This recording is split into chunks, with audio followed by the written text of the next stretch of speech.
I would like to tell you a story of court abuse that resulted in my father's death.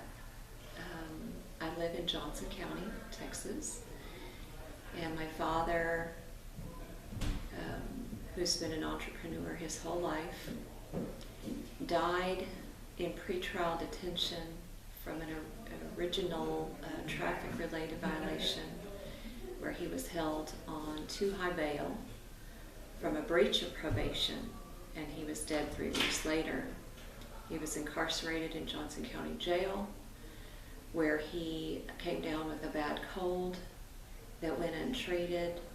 He got a upper respiratory infection, and he continued to beg the jail staff for some medical help, medical attention, complained of having a fever.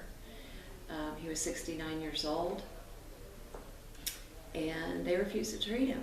They refused him a simple $10 antibiotic shot that would have spared his life.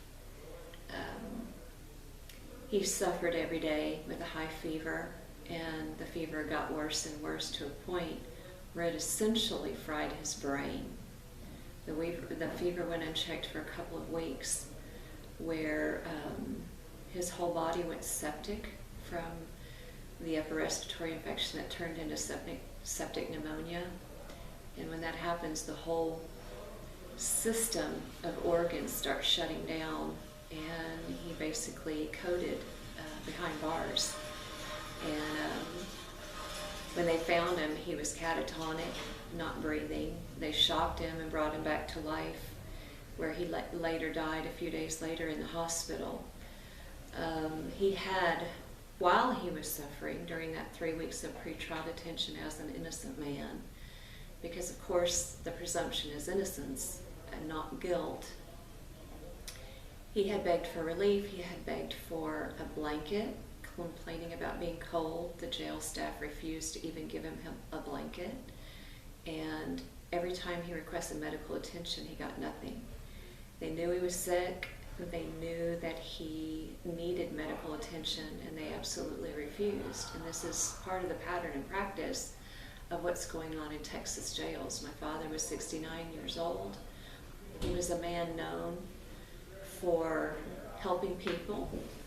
He was a man known to employ anybody and everybody, even if they had even a criminal record. He would put them to work. And he blessed people, and he took the shirt off his back and tried to be a blessing to everybody that knew him. And he had a lifelong history of being a blessing. And there were times when other people needed to be bailed out of jail, they would go to my father. And he knew what it was like to suffer. And he didn't want anybody suffering. As a matter of fact, after he died, there were police officers, local police officers that knew him, and they said, "Oh, we get so mad at your father. He would come and bail a stranger out of jail." So he couldn't stand the thought of people suffering behind bars. And we'd say to him, "Please leave that man in here. He's doing this, he's doing that, he's doing this. Leave him in there."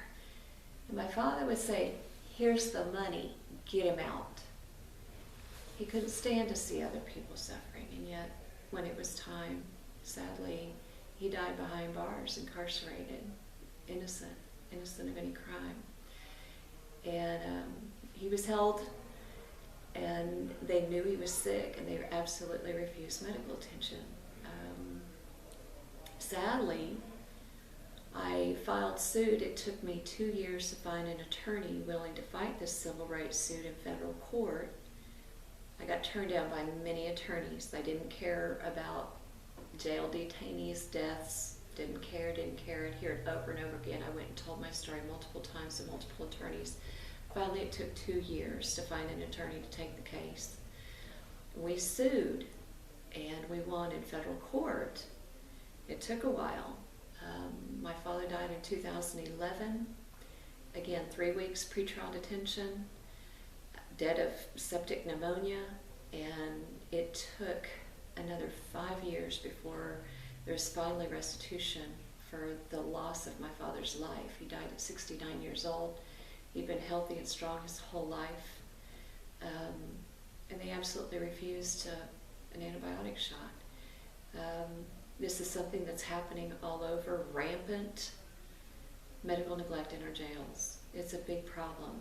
Because I sued the county officials, including the sheriff, the county itself, and the jail management company, I became a target myself of vindictive retribution. And they came after me in multiple ways, and I will tell that story another time. But I have become a target of governmental, official oppression and abuse of power. And it is heinous what they have done to me and come after me in retaliation for a lawsuit against them.